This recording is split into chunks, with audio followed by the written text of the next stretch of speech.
ജഗദീഷ് ചേട്ടൻ അങ്ങനെ പറയാൻ അർഹതയുള്ള ഒരാളല്ല. കാര്യം അദ്ദേഹമാണ് തലേ ദിവസം ഒഫീഷ്യൽ പാനൽ ഞങ്ങളാണ് എന്ന് പറഞ്ഞുകൊണ്ട് ഒരു വീഡിയോ ഉണ്ട്.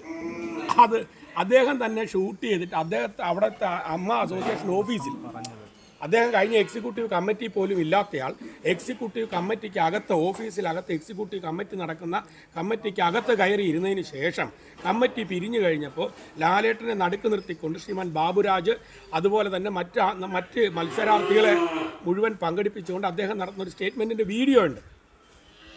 എൻ്റെ കൈവശം അതിൻ്റെ വീഡിയോ ഉണ്ട്. അത് ഇദ്ദേഹം മുഴുവൻ അമ്മ മെമ്പേഴ്സിനും അയച്ചു കൊടുത്ത വീഡിയോ ആണത്. ആ അയച്ചു കൊടുത്ത വീഡിയോയ്ക്കകത്ത് ഇങ്ങനെയാണ് പറയുന്നത്, ഞങ്ങളാണ് ഒഫീഷ്യൽ പാനൽ. അതിൻ്റെ ദുരന്തമാണ്. അങ്ങനെ ഒരു ഒഫീഷ്യൽ പാനലിനെ തിരഞ്ഞെടുത്ത് കഴിഞ്ഞിട്ട് ഇങ്ങനെ ഒരു നിലപാട് ജഗദീഷിൻ്റെ എടുക്കുന്നത് എന്താ പറയുക, ഏറ്റവും കൂടുതൽ മാർക്കറ്റിംഗ്, ഈ ക്യാമറ അന്വേഷണം അല്ലെങ്കിൽ ക്യാമറ അറ്റൻഷൻ കൂടെ എനിക്ക് കിട്ടണമെന്നൊരു ആഗ്രഹമായിട്ട് എനിക്ക് തോന്നിയിട്ടുണ്ട്.